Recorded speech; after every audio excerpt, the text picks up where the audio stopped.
Imagine standing on a cliff edge. The wind is a physical force here. It whips your hair across your face and tastes of salt and ancient rain. Below you, the Atlantic Ocean crashes against black, jagged rocks with a roar that feels like the world's own heartbeat. This is Ireland's Wild Atlantic Way. It's a coastline that stretches for over 2,500 kilometers, a ribbon of road clinging to the very western fringe of Europe. To stand here is to feel like you are on the edge of the world, staring out at an endless expanse of water that holds 1,000 secrets.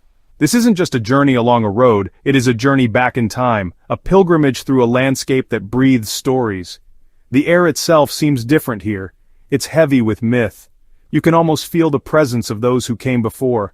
The Celts who saw gods in the rolling mists. The monks who sought solitude on storm-battered islands. The families who huddled in stone cottages listening to the same wild ocean that you hear today. Every twist in the road reveals a new vista, a new chapter in Ireland's long and dramatic story.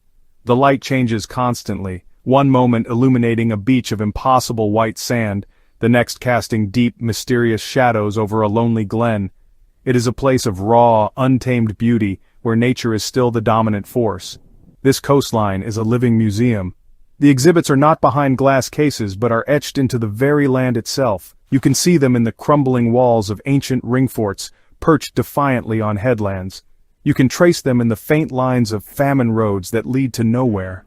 You can feel them in the quiet reverence of a forgotten holy well, hidden amongst ferns and moss. These are not just relics of the past, they are part of the present. They are woven into the fabric of daily life, shaping the communities that still call this wild coast home. The stories are not just told here, they are lived. And what stories they are. Tales of giants and warriors, of tragic lovers and powerful sea gods. Legends that explain the formation of the very rocks beneath your feet. These myths are as much a part of the landscape as the gorse and the heather. They are the soul of the Wild Atlantic Way. They give voice to the wind and meaning to the endless rhythm of the tides. To travel this coast without hearing its stories is to see only half of its magic. So, let's begin our journey. Let's listen to the whispers of the past and uncover the legends that lie hidden along this magnificent shore. One of the most haunting tales you will hear along this coast is the legend of the children of Éire. It's a story of love, jealousy, and a curse that lasted for 900 years. It all began with a king named Éire, who had 4 beautiful children, a daughter, Fiannuala, and 3 sons, Aodh, Fiachra, and Con. After their mother died, Éire married a woman named Aoife. But Aoife grew jealous of the king's deep love for his children. Driven by a dark and bitter envy, she used her magical powers to cast a terrible spell. She transformed the 4 children into swans, condemning them to spend their lives on the water. The curse was specific and cruel. The children were to spend 300 years on Loch Derrivara, 300 years on the cold Sea of Moyle between Ireland and Scotland, and a final 300 years on the stormy waters off the coast of Mayo near Inishglora Island. Fiannuala, the eldest, was their protector. She would wrap her great white wings around her brothers to shield them from the freezing gales. They retained their human voices, and would sing beautiful, sorrowful songs that echoed across the waves, songs of their lost home and their long-endured pain. Fishermen and coastal dwellers would hear their music and weep, knowing the story of the enchanted swans. The landscape of the Wild Atlantic Way becomes the stage for this immense tragedy. When you stand on the shores of Mayo, looking out towards the islands where the children spent their final, weary centuries, the story feels incredibly real. The wildness of the sea, the screaming of the gulls, the relentless wind, it all becomes part of their suffering. The legend explains more than just a place. It gives an emotional depth to the landscape itself. The raw, melancholic beauty of the Connemara coast seems to hold the memory of their song, a permanent echo of their long and lonely vigil. Eventually the curse was broken with the arrival of Christianity to Ireland. The sound of a Christian bell was the one thing that could set them free. When they finally heard it and came ashore, the spell was lifted. But their 900 years were up.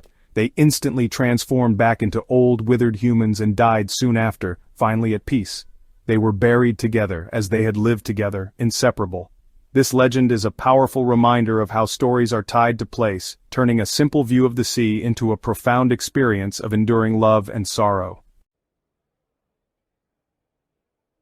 To truly understand these tales, you must listen to the people who keep them alive. Along the coast, in small towns and quiet villages, you can still find storytellers, the modern-day bearers of an ancient oral tradition. These are the people who learned the legends not from books but from their grandparents, by the warmth of a peat fire. They are the keepers of local history, the guardians of a culture passed down through generations. I once had the privilege of speaking with an old folklorist named Seamus O'Malley in a pub in County Clare, the music of a fiddle playing softly in the background. He spoke about the importance of these stories with a passion that was infectious. These aren't just fairy tales for children, he told me, his eyes twinkling. They are our history. They are our connection to the land. When you know the story of a place, you look at it differently. That rock over there isn't just a rock anymore, it's where the giant Fionn McCumhale rested. That bay isn't just a bay, it's where the children of Éire sheltered from a storm. The stories give the landscape a soul, they make it ours. His words painted a vivid picture of a world where myth and reality are not separate but intertwined. Seamus explained that the act of storytelling itself is a vital part of the culture. It is a communal experience, a way of sharing and reinforcing a collective identity. In the old days, he continued, leaning forward, the storyteller, the Xianchai, was one of the most respected people in the village. They held the memory of the tribe. When they spoke, everyone would fall silent. They could transport you to another world with just their words. We try to keep that spirit alive. It's about more than just entertainment. It's about remembering who we are and where we come from. It connects us to our ancestors. His perspective reveals a deeper truth about the wild Atlantic Way. The magic of this place isn't just in its visual splendor, it's in the human element, in the voices that have filled the air here for centuries. These storytellers are the bridge between the ancient past and the living present. They ensure that the legends of giants, warriors, and enchanted swans don't fade away. They are the ones who put the wild in the wild Atlantic Way, reminding us that this is a land animated by powerful, enduring myths. Their voices are as essential to the experience as the wind and the waves. The stories of the coast are not all myth and magic. The landscape is also scarred by the memory of real human events that were often just as dramatic and tragic as any legend. Long before tourists came, other visitors arrived on these shores with very different intentions. From the late 8th century, the sleek, dragon-proud longships of the Vikings began to appear in the bays and estuaries of the wild Atlantic Way. They were raiders, seeking treasure and slaves, and their arrival brought terror and destruction. They targeted the wealthy monasteries that dotted the coast, burning priceless manuscripts and looting golden relics. You can still see the evidence of their presence today. The iconic round towers found at monastic sites like Scattery Island in the Shannon estuary were, in part, a response to these raids. These tall stone structures served as watchtowers and places of refuge where monks could hide their precious chalices and books when the dreaded longships were sighted. These towers stand as silent, stone witnesses to a violent chapter in Ireland's history. They are a physical reminder of the fear and turmoil that the Viking Age brought to these once peaceful coastal communities, forever changing the course of their history. Centuries later, a different kind of tragedy befell this coast. The Great Famine genocide of the 1840s had a devastating impact on the west of Ireland. The failure of the potato crop, along with the removal of livestock and grain from the country by the English, led to mass starvation and disease. The population was decimated. Entire villages were wiped out, and millions were forced to emigrate, many of them taking their last look at Ireland from the ports along the wild Atlantic Way. The landscape is haunted by this memory. You can see it in the ghostly ruins of abandoned famine villages and the solitary crumbling stone cottages that stand as memorials to the families they once housed. These ruins are profoundly moving. They speak of immense loss and hardship, but also of incredible resilience. The famine shaped the character of the coastal communities in ways that are still felt today. It fostered a deep-seated spirit of survival, a strong sense of community, and a powerful connection to the diaspora spread across the world. When you walk along a famine road, roads built as part of relief schemes that often led nowhere, you are walking in the footsteps of those who endured unimaginable suffering. Their story is etched into the very soil of the wild Atlantic Way. Not all historical figures of the coast were victims. Some were formidable leaders who carved their own legends through sheer force of will. Perhaps the most famous of all is Grace O'Malley, or Grania Mahal, the 16th century pirate queen of Connaught. She was no mythical figure, but a real woman of flesh and blood who commanded a fleet of ships and an army of men. Her domain was, the intricate maze of islands and inlets of Clew Bay in County Mayo. From her stronghold on Clare Island, she controlled the sea lanes, levying taxes on any ship that passed through her territory. Grace was a chieftain in a man's world, inheriting her father's shipping and trading empire. But she was far more than a merchant. She was a fearless sailor, a skilled politician, and a ruthless pirate when she needed to be. Legends say she learned to sail as a young girl, cutting off her hair to disguise herself as a boy so she could join her father's crew. She lived her life on the sea, leading raids, forging alliances, and defying the attempts of the English crown to control her lands. Her life was one of high adventure, rebellion, and incredible courage, making her a powerful symbol of Irish defiance. Her story is written across the landscape of Clew Bay. You can visit Rockfleet Castle, a tower house she captured and made one of her primary residences. Standing within its stone walls, looking out over the tidal flats, you can almost imagine her ships anchored in the bay, her loyal crew awaiting her command. The very islands in the bay, said to be one for every day of the year, were her territory, her playground, and her fortress. The name Grania Mahal is still spoken with immense respect and pride in this part of Ireland. She is not just a historical figure, she is a local hero, a woman who ruled the waves. Grace O'Malley's most famous encounter was with Queen Elizabeth I of England. In 1593, old and weary of fighting, Grace sailed to London to negotiate directly with the powerful English monarch. The two queens, both powerful rulers in their own right, met and conversed in Latin. Grace negotiated the release of her son and the return of some of her lands, a remarkable achievement for an Irish chieftain. This meeting of two of the most powerful women of their age is a testament to Grace's audacity and intelligence. Her legacy endures, a true story from the wild Atlantic way that is more thrilling than any myth. Some places along this coast feel so otherworldly that they seem to belong to another dimension. The Skellig Islands are one such place. Rising dramatically from the Atlantic Ocean about 12 kilometers off the coast of County Kerry, these two jagged pinnacles of rock are a sight to behold. The larger island, Skellig Michael, is a UNESCO World Heritage Site, not just for its breathtaking natural beauty, but for the astonishing historical secret it holds.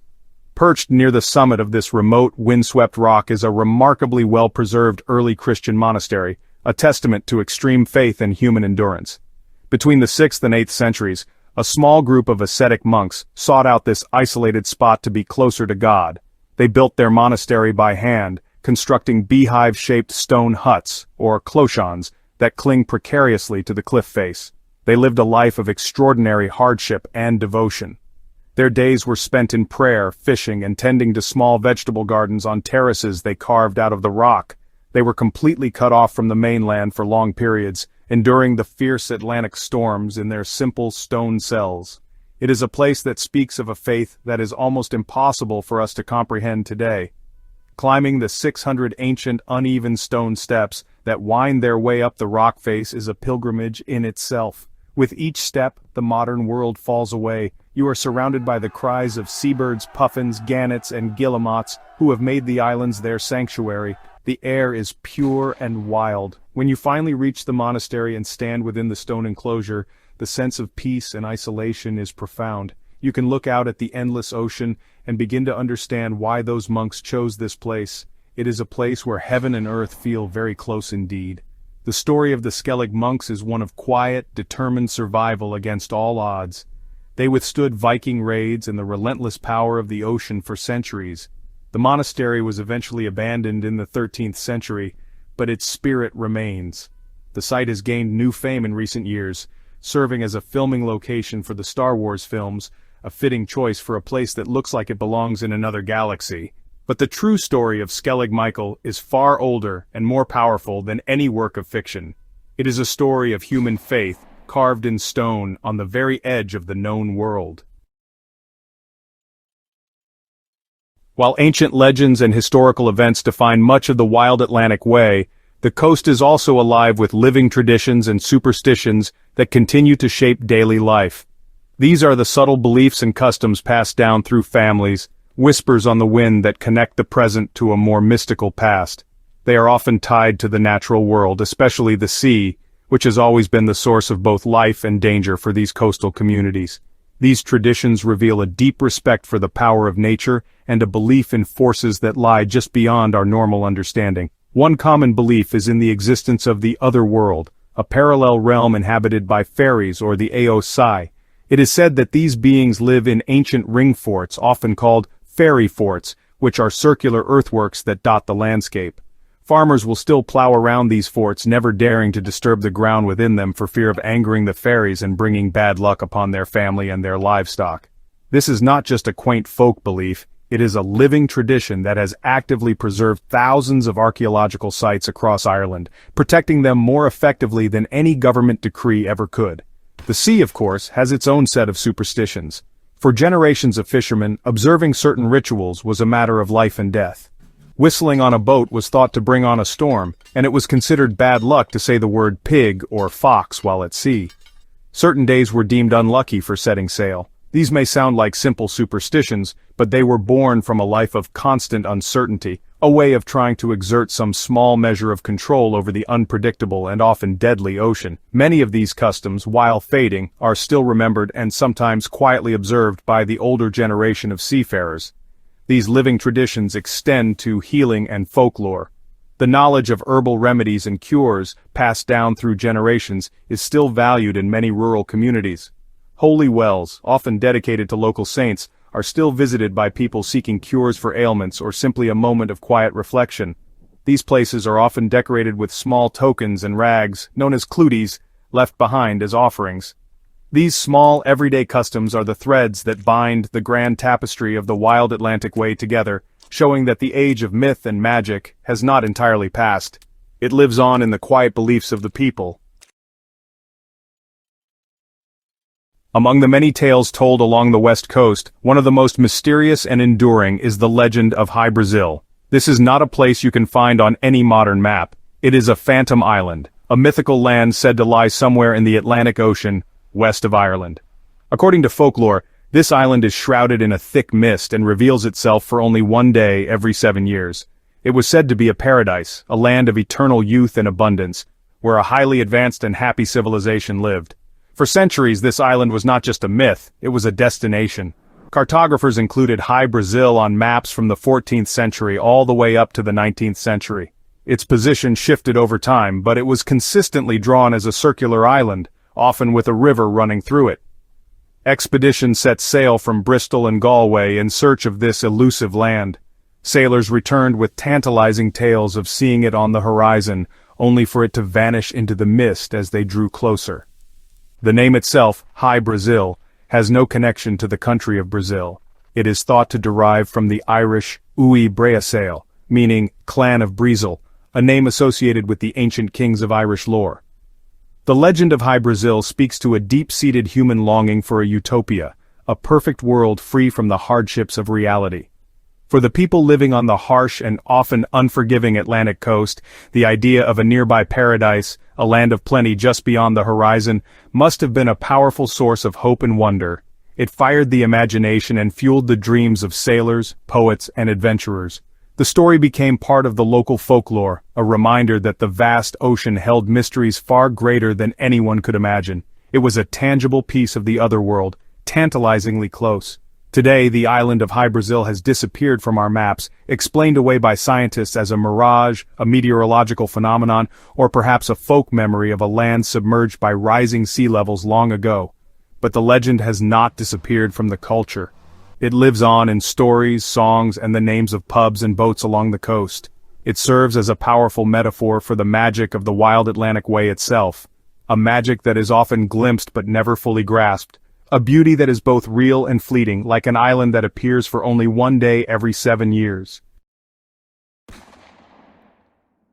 As our journey along the wild Atlantic Way comes to an end, we are left with more than just memories of stunning scenery. We are left with a profound sense of connection, a connection between the land, the sea, and the human spirit. This is a coastline that is not silent. It speaks. It speaks in the roar of the waves against the cliffs of Moher, in the sad songs of the children of Éire, and in the defiant stance of Grace O'Malley's castle. It speaks in the quiet sorrow of a famine cottage and in the incredible faith of the monks who built their sanctuary on Skellig Michael. This is a place where every stone tells a story. The landscape is not just a backdrop for these tales, it is a central character. The legends and the history are so deeply embedded in the rocks, the fields, and the waters that they cannot be separated. To experience the Wild Atlantic Way is to read a book written by nature and time, its chapters marked by headlands and its pages filled with the echoes of myth and memory. The people who live here are its custodians, the storytellers who keep its soul alive, passing its magic from one generation to the next. The true magic of this coast lies in this powerful trinity of landscape, legend, and people. It is a place that invites you to slow down, to look closer, to listen more carefully. It encourages you to see beyond the surface, to imagine the Viking longships appearing through the mist, to hear the phantom bells of a sunken city, or to feel the resilience of those who have weathered centuries of hardship. It is a journey that changes you, leaving you with a deeper appreciation for the enduring power of stories to shape our world and our understanding of it. The Wild Atlantic Way offers a powerful invitation. It asks us to become part of its story, even for a short while. It reminds us that our own landscapes, wherever we are from, have their own hidden tales. The journey along this coast is a discovery not only of Ireland's past, but also of the storyteller that lies within each of us. So, as you look out at that endless horizon, you might find yourself asking a simple question: what stories does the landscape around you hold, just waiting to be unveiled?